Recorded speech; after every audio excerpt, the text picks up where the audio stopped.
So last time we finished up by looking at the diaspora, which is the Jews that were scattered around the Mediterranean world, all the ones that didn't live in the Judea area. And there were far more Jews outside of Judea and Galilee than there were inside. And even though they were Jews, a lot of the diaspora Jews did have a very different culture. A lot of them were more Hellenized, more assimilated into Greek culture. But they also helped to sort of spread the Jewish faith. And a lot of Gentiles became, at least to some extent, aligned with Judaism, even if they didn't go all the way and be circumcised and all that. You ended up with a lot of what were called God-fearing Gentiles. And so this led to a demand to have the Jewish scriptures in Greek, because most of these Jewish communities outside of Palestine did not speak Hebrew, they didn't speak Aramaic, they were Greek speakers. And so there was a demand to have the Old Testament translated into Greek, which would eventually become what nowadays we call the Septuagint, which not only translated all of what we would call the New Testament, but also included books that would later become the Apocrypha, like 1st and 2nd Maccabees, books like Tobit and Judith and Ecclesiasticus, and a lot of others. And Septuagint would become the Bible of the early church. And in fact, most, though not all, of the quotations of the Old Testament in the Gospels and the New Testament are from the Septuagint. They are that translation, though sometimes the Gospel authors would do their own translation of the original Hebrew. But for the most part, when the New Testament writers are quoting the Old Testament, they're quoting the Septuagint. So, are there any questions on that before we move on? All right, so we'll start today by looking at some of the major Jewish institutions, beginning with the Sanhedrin, which, of course, is mentioned quite a bit in the Gospels and Acts. And the Sanhedrin was the Jewish Supreme Court. It actually still exists. And it was composed of 70 men.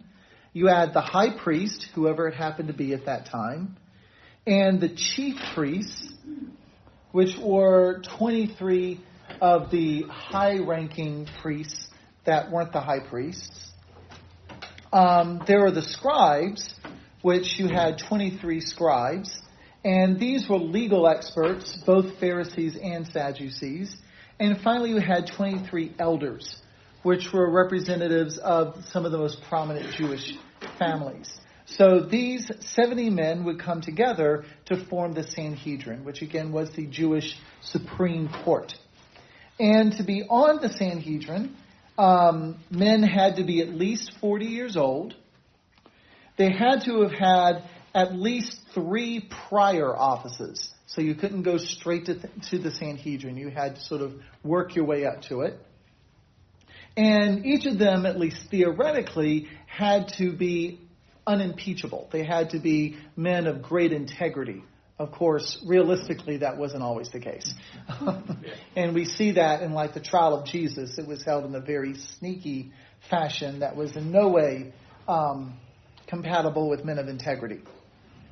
It was very likely that Paul, if he wasn't on the Sanhedrin, was very much on track to be a part of the Sanhedrin before his conversion.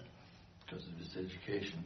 Yeah, education. He was, again, on track to be a very prominent Pharisee, expert in the law, all of that. And it was presided over by the high priest. And remember, during the reign of Herod the Great and his son Archelaus, the high priest was installed by the monarch.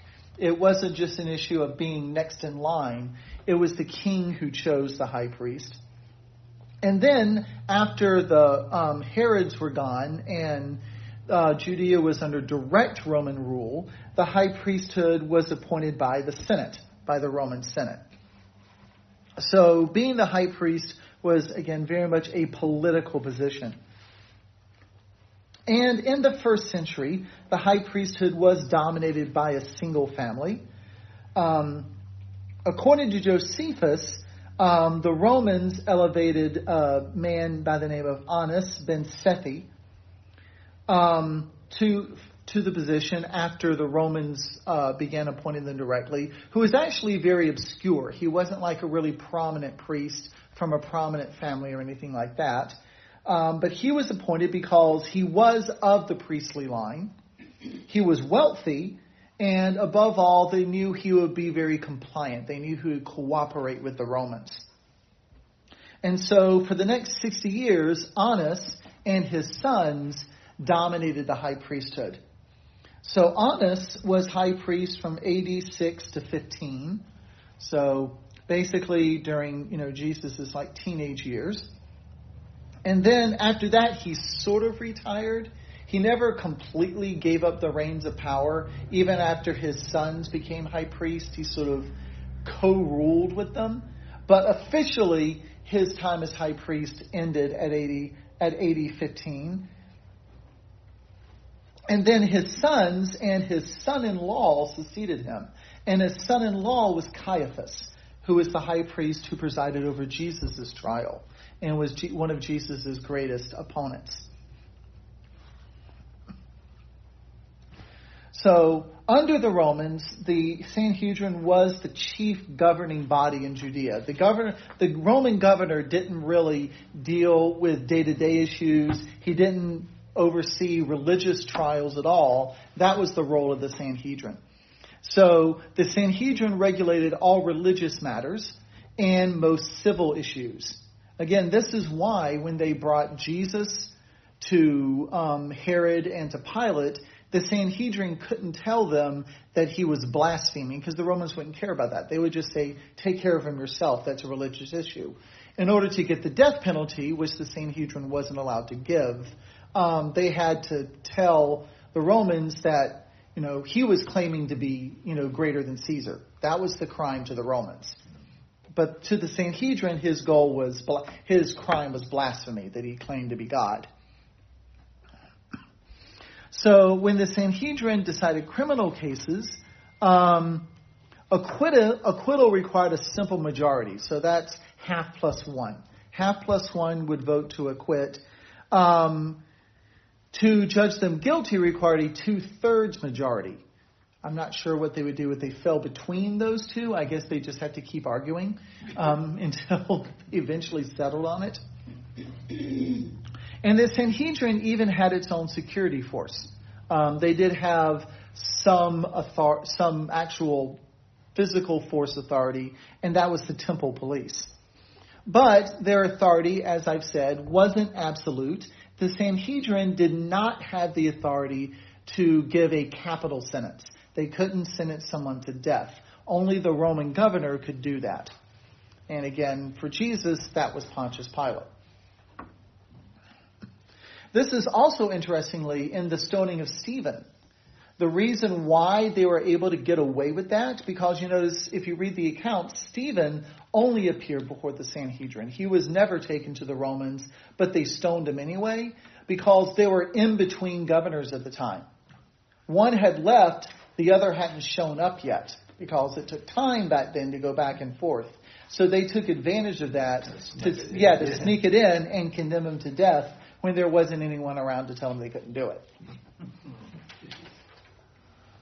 That's why later on they couldn't, for example, take Paul and just stone him. They had to send him to the Romans.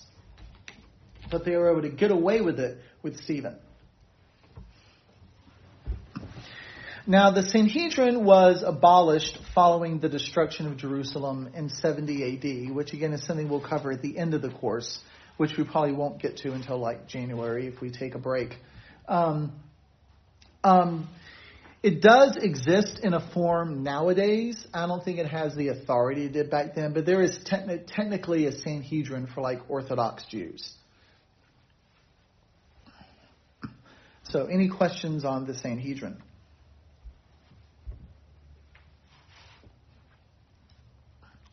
So let's take a quick look at the temple. Now, the temple during the time of Jesus and the early church was Herod's temple. It wasn't a completely new structure. It was an expansion and an improvement of the temple that had been built by Ezra and the returning Jews from exile way back several hundred years before. But of course, Herod significantly expanded it and improved it. And this was done over a period of 80 years. It was started in 17 BC and not finished until 64 AD. So the building of it far outlived Herod or any of his sons.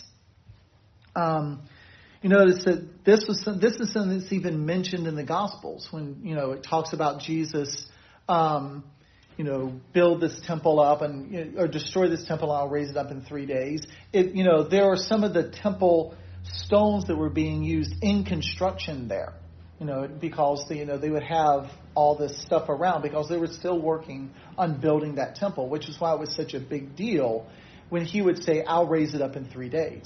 Because by this time, construction had been going on for, about 50 years, and it wasn't close to being done yet. So when it was finished, it covered about 26 acres, which was about twice as big as the earlier temple. So it was a significant expansion. And as I mentioned, it was destroyed by the Romans in 70 AD. So it only was used as a complete structure for about 6 years. And then the Romans destroyed it. But when it was complete, it really was one of the most magnificent buildings in the world at that time. It included courts and cloisters, like rooms for the priests. The court of the Gentiles, which is where anyone was allowed to come in. It wasn't restricted to just Jews. It covered a large part of that 26 acres, was the court of the Gentiles. It was lined with marble columns.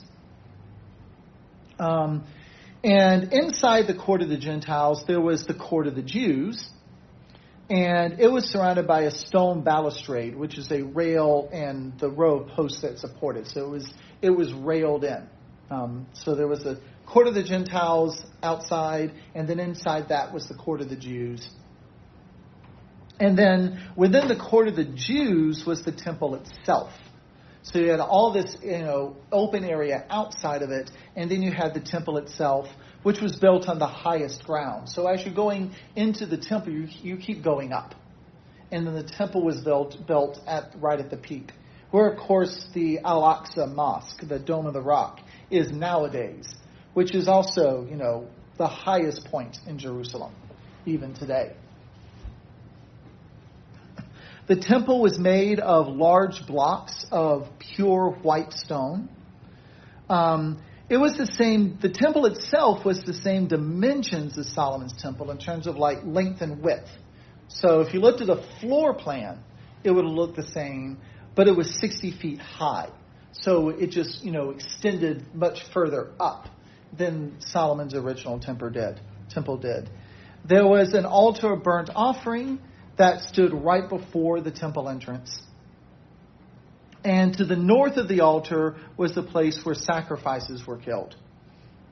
And then within the temple, you had the same furniture that was in the tabernacle, Solomon's temple. You had the altar of incense, where incense was burned.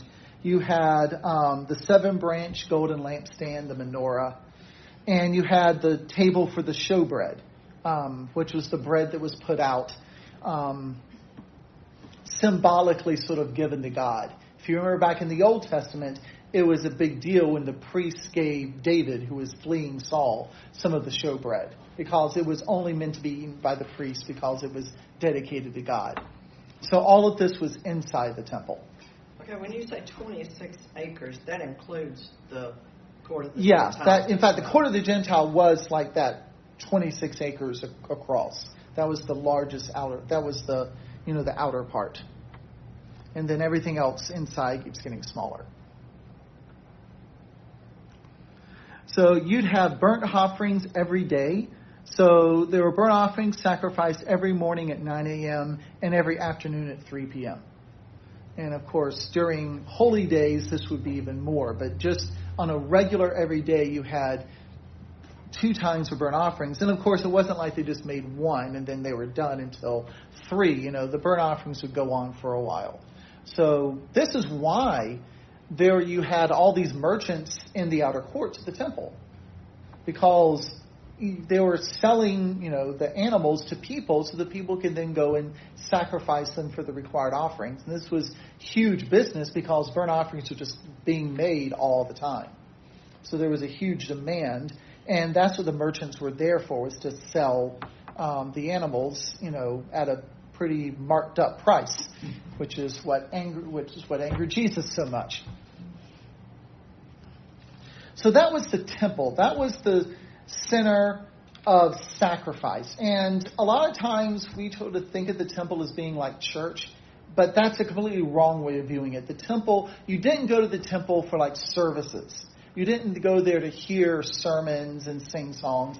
The temple was for sacrifice. It was for ceremony. And then on Yom Kippur, once a year, it was for the high priest to go into the Holy of Holies and sprinkle the blood on the altar, the Ark of the Covenant, for the sins of Israel. So that was the temple. What more closely approximates for us church, and in fact what church was modeled after, especially originally, was the synagogue. Now, the synagogue, as I mentioned before, it seems most likely that it grew out of the Babylonian exile as a way for Jews to get together and worship when there was no temple. But even after the temple was built, the synagogue continued because, again, there was a single temple in Jerusalem. Yeah, the Samaritans had their own, but that was destroyed. The Hasmoneans destroyed it. There was just a single temple in Jerusalem, but pretty much anywhere you had Jews in a town, there would be a local synagogue. So, unlike other formal religions at the time that were very highly centralized, Judaism was very decentralized. It was built more on the cellular model. You had, every town had its own gathering, its own congregation. Again, when Jesus talks about, when he's saying, if someone sins against you, bring him before the congregation. In Greek, that's ecclesia, that's church. But what he's referring to there, he's talking to Jews, he's talking about the synagogue. He's talking about bringing them before the congregation of the synagogue. And that's what the church was modeled after. And because it was so decentralized, because every town could have its own synagogue, this allowed Judaism to survive. Because, again, most Jews lived outside Israel. Most Jews were not able to come to the temple like they were required to. So the synagogue was the center of Judaism for most Jews. And of course, after the temple was destroyed, the synagogues allowed Judaism to survive. Now, as many Jews as would come to the temple for the holy days, for the required holidays. But even the ones who would come all the way to Jerusalem for that, their worship was still centered around the synagogue. The temple was a special thing. And the term synagogue itself comes from the Septuagint.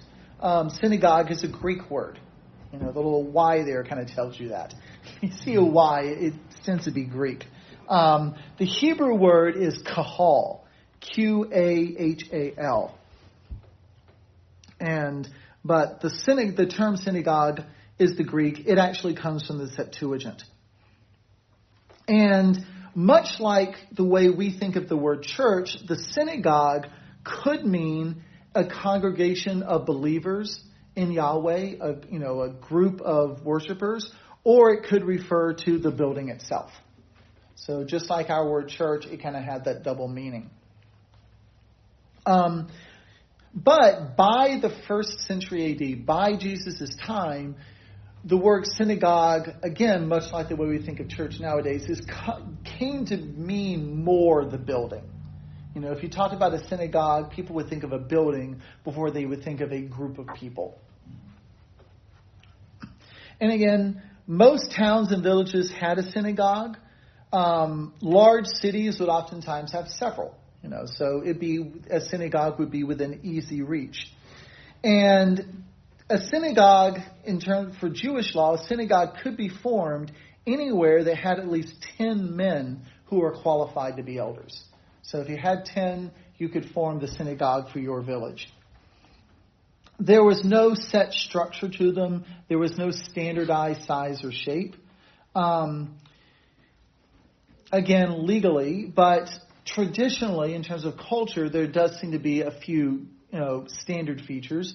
Archaeological digs have shown that most synagogues had 2 rows of columns that divided the interior into sort of a central aisle and 2 side areas.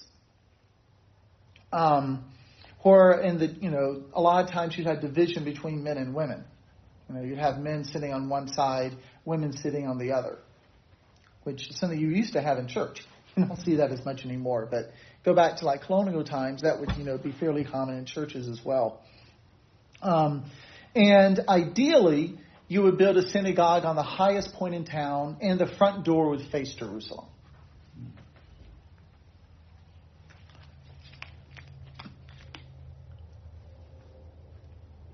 So a synagogue functioned as a worship center. It functioned as a school. Again, literacy was far more common among the Jews than among most other people of that period, because young men would go to synagogue school and to learn the Torah and to learn to read, so they could read the Torah and the other scriptures in the synagogue. So it would serve as a school, it would serve as a community center, a gathering place, and it would serve as a courtroom. And in fact, many synagogues would even have a hostel next door for housing travelers. So it was really, much like churches used to be, the heart of a Jewish settlement. It was where everything happened. In terms of the schools specifically, most Jewish children were probably taught basic literacy in the home. Boys and girls. But at age 6, most children would begin attending school at the local synagogue, with the rabbi as the main teacher, and the curriculum would be centered around the Tanakh, what we would call the Old Testament. And at least according to Josephus, most Jewish children were actually literate. So a sort of common objection to the Gospels is, how did these, dumb, uneducated fishermen, write all this stuff? Well, even the fishermen were literate, because they were expected to be able to read the Tanakh in the synagogue. So they were taught this. And teaching someone to read is not a hard thing. As long as you have, the resources for it, especially for other languages where spelling makes sense. It's not that hard to teach someone to read. So little children would learn reading, and then they go to school at the synagogue to be taught the Torah and the prophets and the other writings. So they would have a religious education. So synagogue meetings, as far as we can tell, were simple. They weren't overly ritualistic. The main meeting would usually take place on the Sabbath. But the building was open every day, 3 times a day, for people who wanted to come in and pray. And this would correspond to the time that the sacrifices were being offered in the temple. So when the sacrifices were going on in the temple, the synagogues all over would be open for people to come in and pray. You usually had benches and chairs lining the room on 3 sides. And seats of greater honor, the ones, where the bigwigs would sit, would be elevated. They'd be literally higher than everybody else. So there was very much a sense of social stratification, which you get this in James. Think about when it talks about in James, when you have a rich man come in, when you have a poor man come in. And James is saying, don't treat them differently.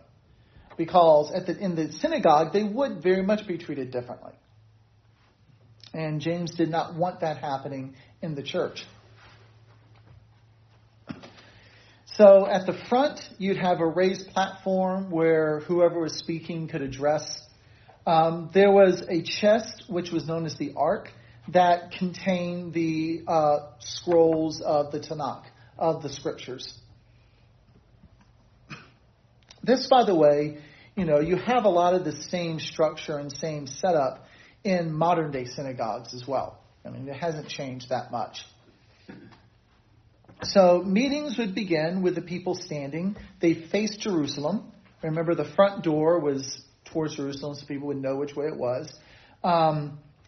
And they would pray beginning with the Shema, the Shema Yisrael, Adonai Eloheinu, Elohai Echad. Hear, O Israel, the Lord our God is one. That was how they would open their prayers. They would pray standing up, arms outstretched and looking upward. So they were sort of reaching their hands and their eyes up to God. As far as we can tell, there was no singing. So some people might enjoy that more than others. Worship centered around the reading of Scripture and then some expository teaching from the Torah by whoever was reading this week. And, usually it would be, there was no single pastor. Different, men of the community would read. And, again, we see this, Jesus would read. It even says in I forget which book it is, but it's the passage where he goes and reads the section from Isaiah. It even says that he was doing this as was his custom. So Jesus was a normal reader in the Nazareth synagogue. And this would not have been unusual that for men of the community to go up and read and teach on sort of a rotating schedule.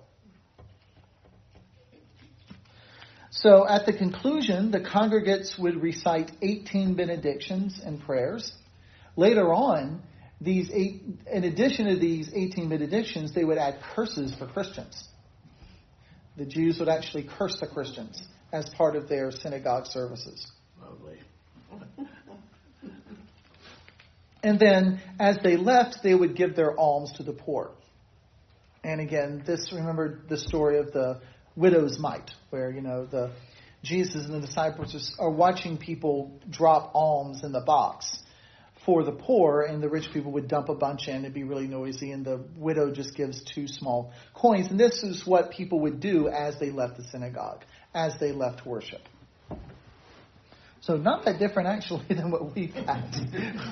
It's just that nowadays you aren't expected to drop a bunch of coins in. I mean, I guess you could, but... Holidays would usually be celebrated by eating a common meal. Also, members would tithe to the synagogue, and a portion of that tithe would be set aside to go to the temple. So this was sort of part of the temple tax. All Jews paid to help support the temple. Now, synagogues, unlike the temple, had no priests. The priests were all in Jerusalem. They had no hierarchy. There really wasn't like a head person. There was a council of elders, one of whom would function as sort of a spokesman and preside over the meeting, but there wasn't like, he wasn't supposedly above the rest. Most of the teaching was done by, your local rabbi. And at the time, being a rabbi wasn't a formal thing. It wasn't something you went and got like a degree for, like the way they did now. But a rabbi was someone who is an acknowledged, gifted scholar and teacher. Someone who was knowledgeable with both the Tanakh and the traditions of the elders, which remember were the extra teachings that the Pharisees layered onto the law, because most of these rabbis were Pharisees. They were the ones who were sending people out to teach the people.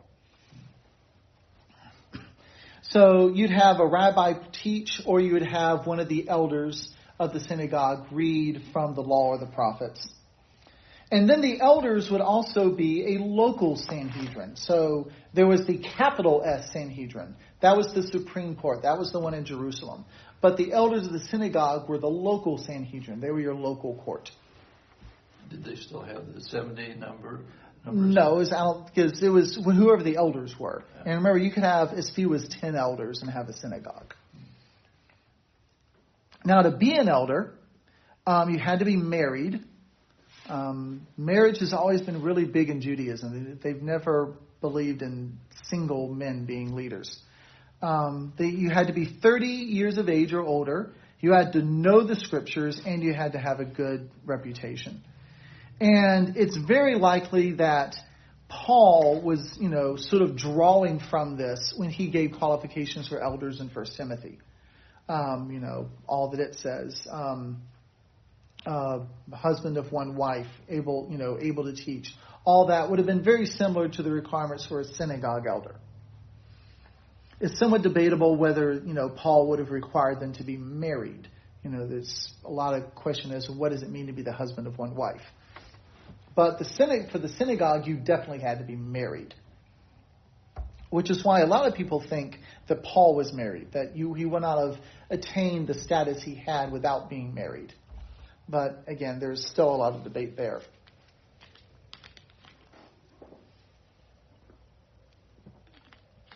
So by Jesus' time, the synagogues were very well established.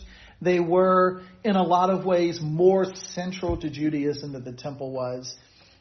And again, this allowed Judaism to survive the destruction of the temple, because it was still able to cling to the synagogues.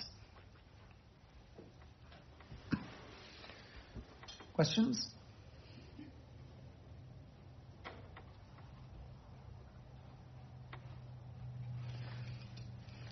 So another big aspect of Jewish culture at the time was messianism.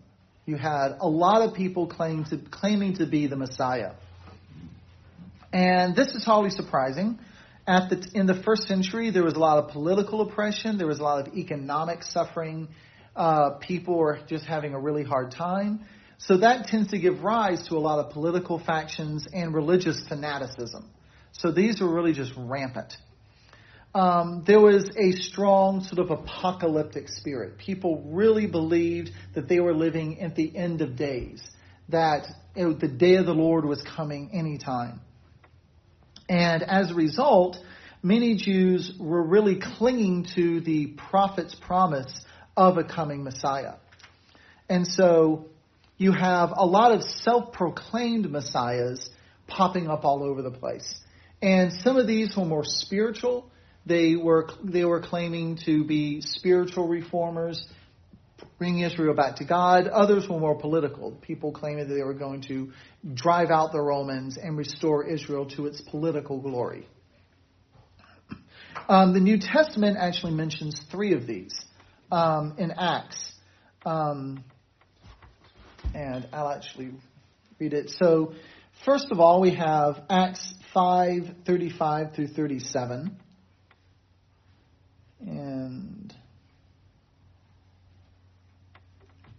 there it says, then he said to the council, the he here is Gamaliel, which remember is the descendant of Hillel and the mentor to Paul. Then he said to the council, men of Israel, pay close attention to what you are about to do to these men, talking about Peter and John. For some time ago, Theudas rose up, claiming to be somebody. This was one of the people who claimed to be the Messiah. And about 400 men joined him. He was killed, and all who followed him were dispersed, and nothing came of it. After him, Judas the Galilean arose in the days of the census and incited people to follow him in revolt. He too was killed, and all who followed him were scattered. So that's 2 of these so-called messiahs, Theudas and Judas the Galilean.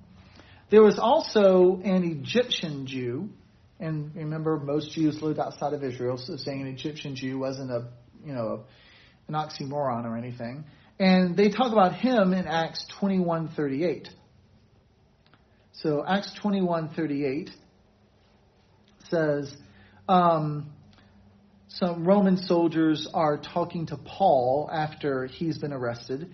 And they said, then you're not that Egyptian who started a rebellion and led the 4,000 men of the assassins into the wilderness some time ago. And those assassins were the Sicarii, the really fanatical zealots that we talked about. So the New Testament mentions 3 of these so-called, self-proclaimed messiahs.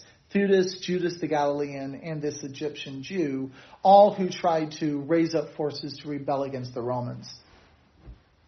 So Theudas, as far as we can tell, was around 15 BC.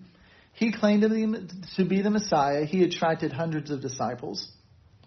Then in 4 BC, so basically about the time Jesus was born, you had Judas the Galilean. And we know about him from Josephus. He led a revolt against the Hasmoneans and the Romans. Remember, at this time, the Romans had come in fairly recently, and they were still sort of co-ruling with the Jews. By this point, Herod the Great had killed his father, and Judas was threatening Jews who submitted to the Romans. And this was not uncommon for these people. They wouldn't just see the Romans as enemies. They saw any Jews who were not actively in revolt against the Romans as enemies and collaborators as well. So Judas the Galilean would threaten these. And in retaliation, the Romans burned Judas's hometown in Galilee and sold all the residents into slavery. So didn't have anything to do with him, but it was his hometown. And so Judas's revolt went on for several years, and the Romans ended up killing thousands of the rebels. And eventually Judas himself was killed, and the Romans captured and crucified 2,000 of his followers. And usually this was done, if you've ever seen the movie Spartacus, the old one, not the new television show. You know, at the end, it has all the slaves being crucified down the side of the Appian Way. Same sort of thing. This was what the Romans would do. They line the roads with crosses just to remind people of what would happen to them if they rebelled. So they crucified 2,000 of Judas' followers.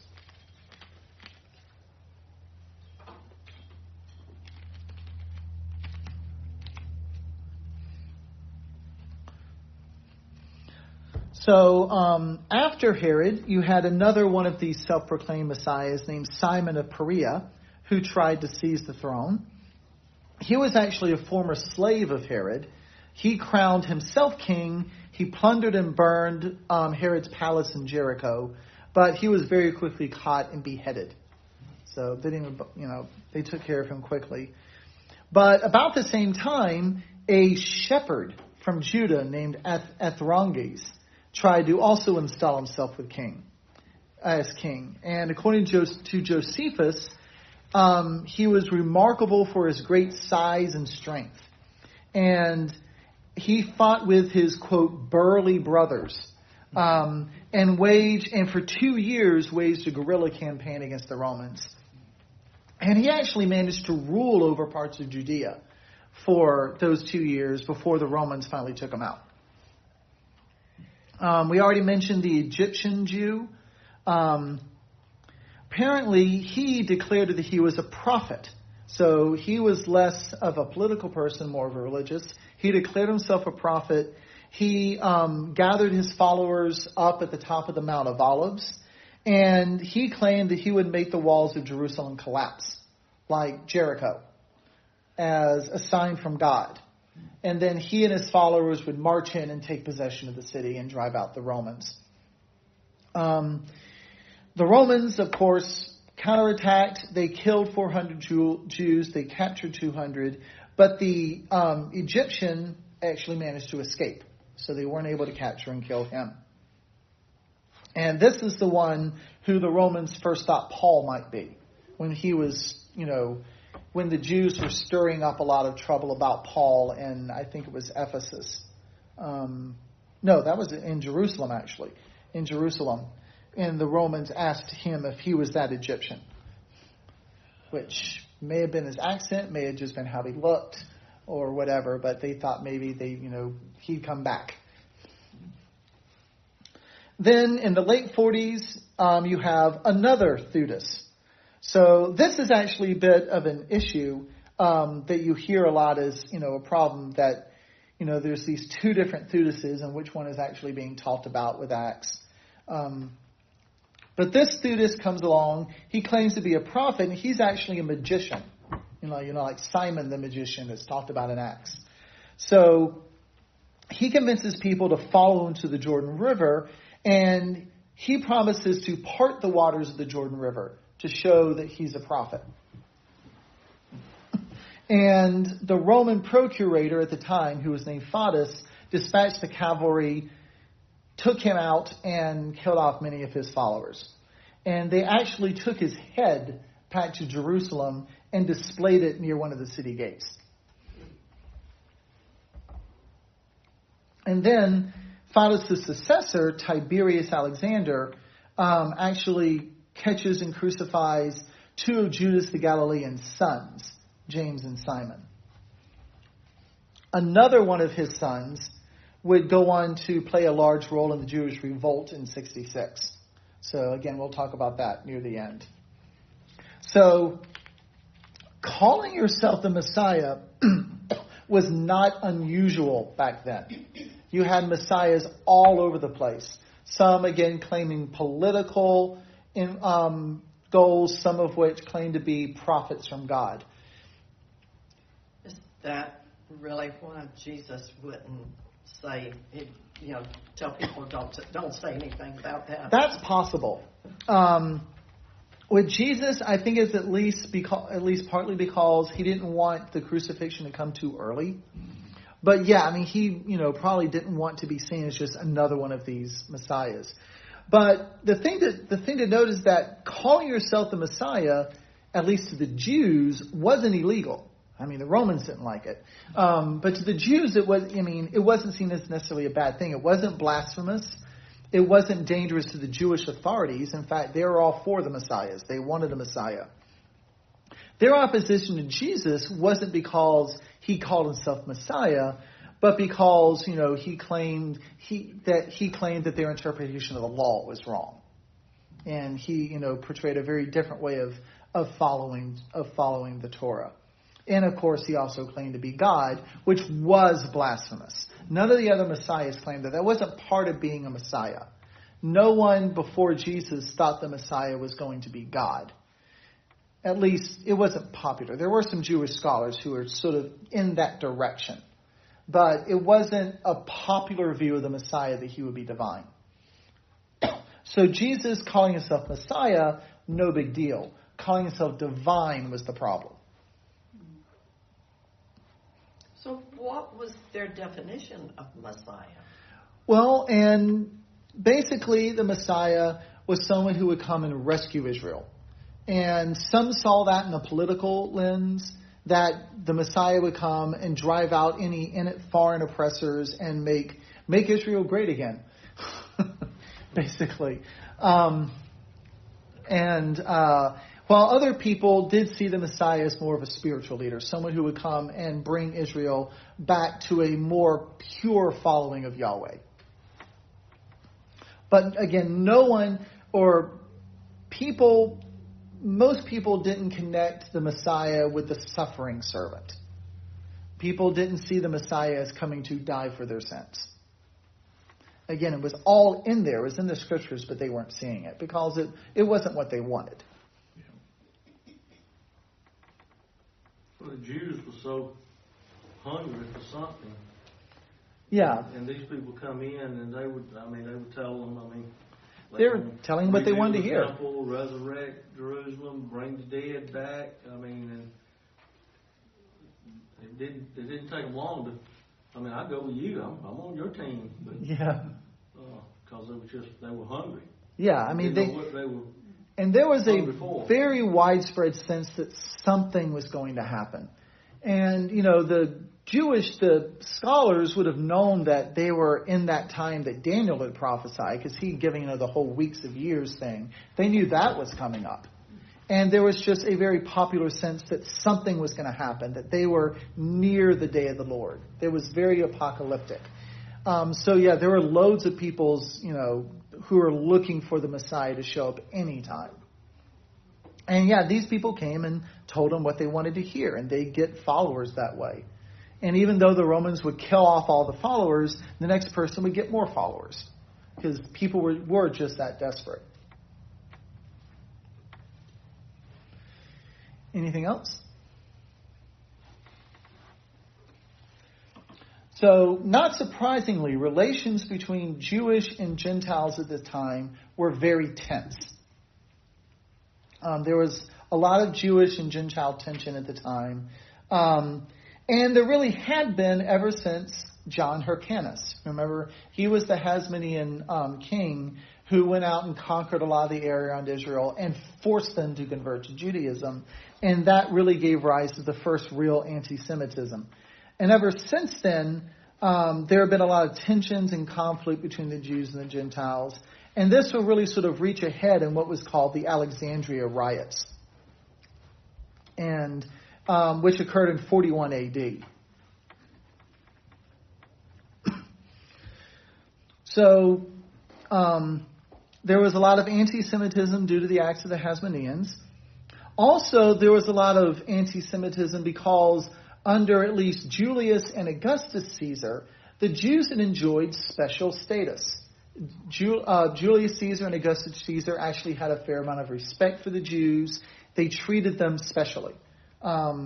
Because of the uniqueness of Jewish religion, Julius Caesar actually exempted Jews from military service, so they couldn't be conscripted. He exempted them from participation in pagan religious ceremonies.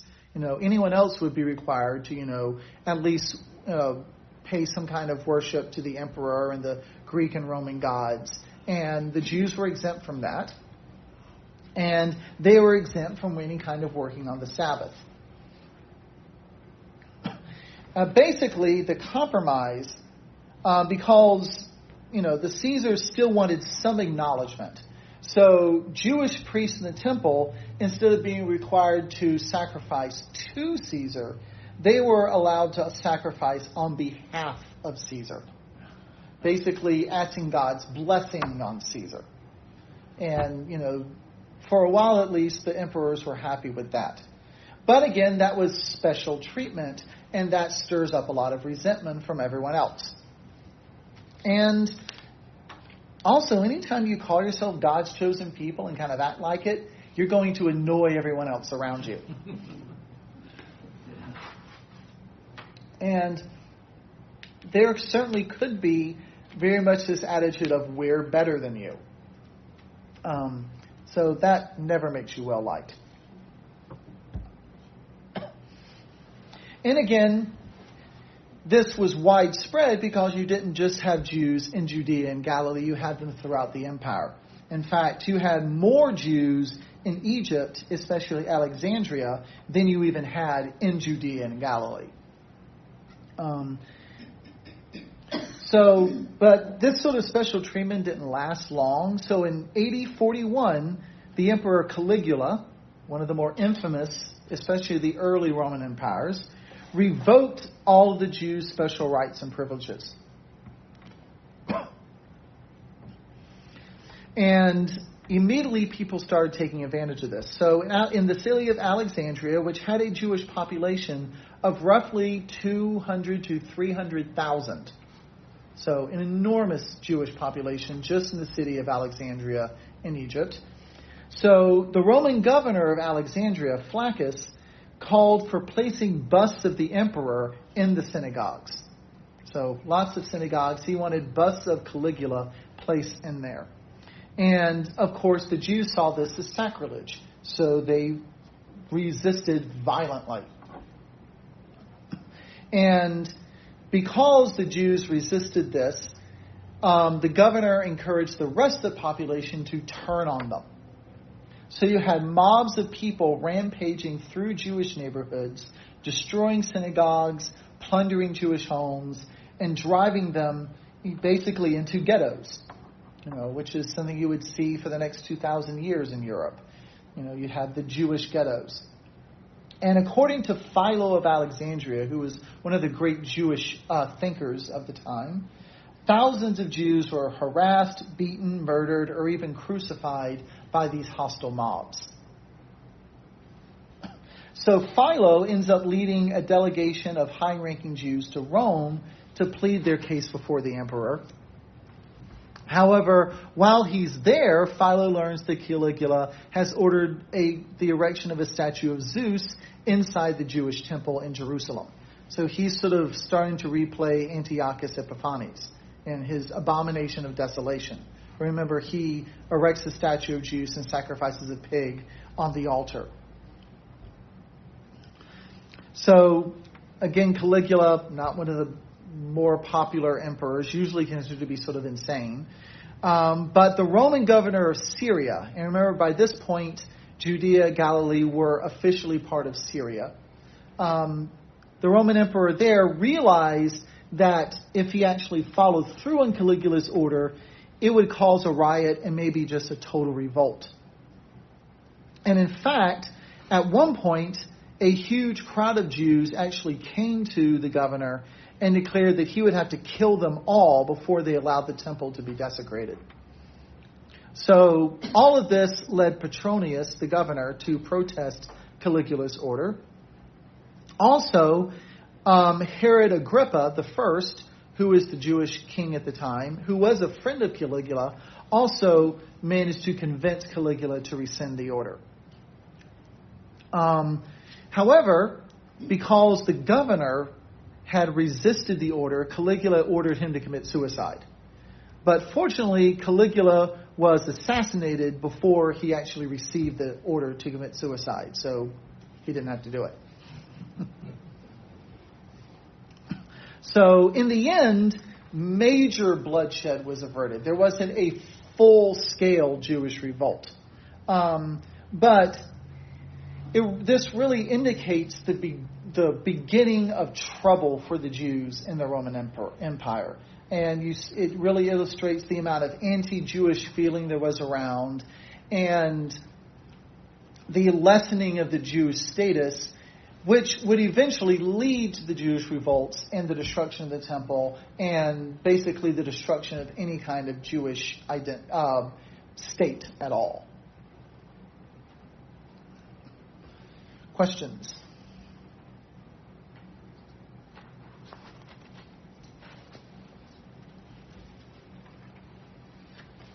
Okay, moving on. I want to talk about some important cultural factors. We've looked at some of the cultural institutions, like the Sanhedrin, the temple, the synagogue, how they've worked. But if you really want to understand a lot of what's happening in the New Testament, or even really in the Old, because this is pretty continuous throughout, you have to understand some aspects of Jewish culture that are very different than our own. And one big thing is that Jewish culture, really all ancient cultures, and even most cultures around today, are what are called honor-shame cultures. And the ancient world and a lot of especially Asian cultures today are collectivist. They're not individualistic, which means that people get their identity and their sense of worth from their group, from their family, from their community, from their tribe, and from their nation. So people obviously knew they were individuals. It wasn't like they were a hive mind or something. But you thought of yourself first as a member of this group. And you can really still see this a lot in Asian countries. Even in their names, like if you know anything about like Chinese or Japanese names, what comes first? The family name, what we think of as the last name. And then what we think of as the first name comes last. Because of them, family's more important. That's where they get their identity from. And it was the same in the ancient world. And because of that, people were very, very attuned to the approval and disapproval of others. And you really evaluated your actions based on the approval and disapproval of other people. And in fact, people in collectivist cultures tend to lack an internalized sense of right and wrong. They don't have what we would think of as a conscience. They don't have an internal sense of right and wrong.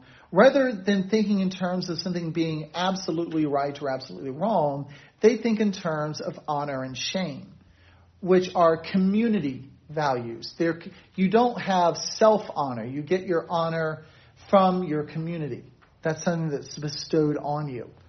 So basically, any action that's taken on behalf of the community is proper and good. even if under other circumstances that same act would be considered bad, would be considered shaming. But if it's done for the benefit of your community, it's an honorable action. This is why Paul could persecute Christians. Treat them horribly and still see himself as faultless because his actions were approved of by his community. Didn't that kind of carry on through the Crusades? Yeah, and it's, again, even Christianity starts to lead people out of this to develop an internal, but it takes time.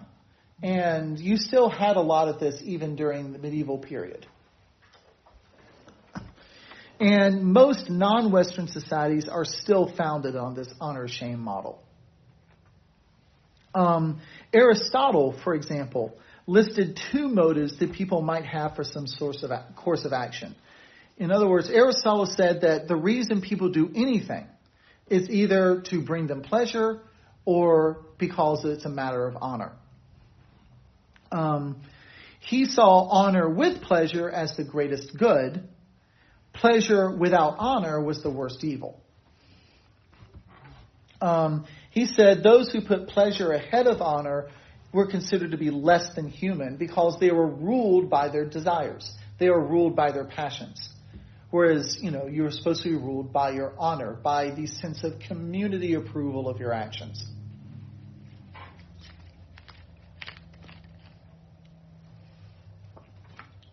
You also see this a lot in Jewish wisdom literature.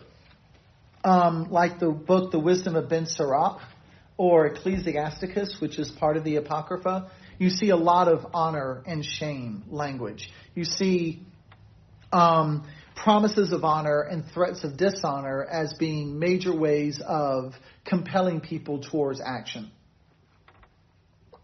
So honor essentially was the respect from the community for being the kind of person and doing the kind of things that the group valued.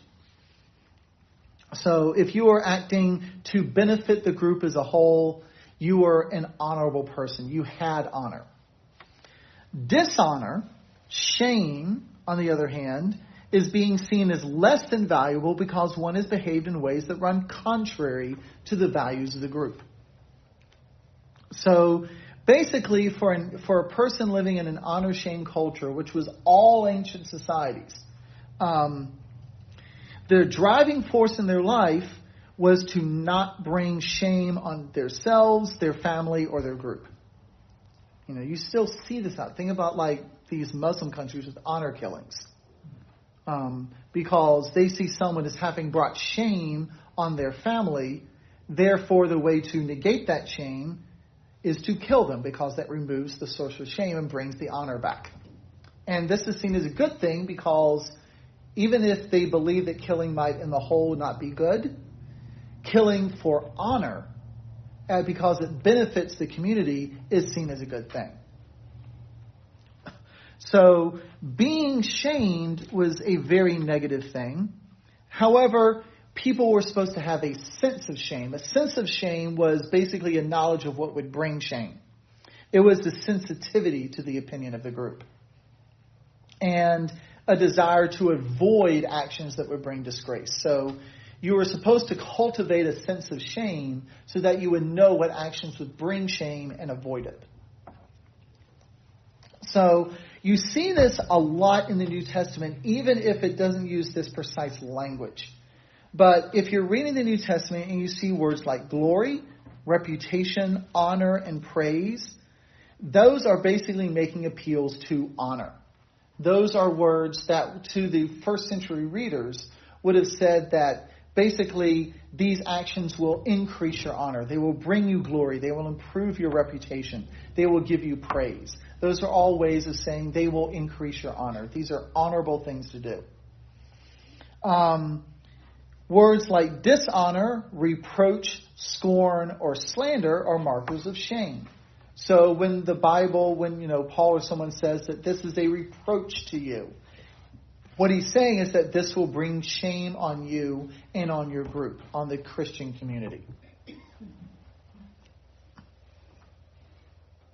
So I think we're pretty much out of time. So next time, we'll keep looking at the role of honor and shame, and we'll see how this fits into the New Testament and how this explains a lot of the actions, especially if like the Pharisees and the like in the Gospels. And we'll look at some more aspects of Jewish culture. Any last questions? We all gonna meet next Sunday. Yes.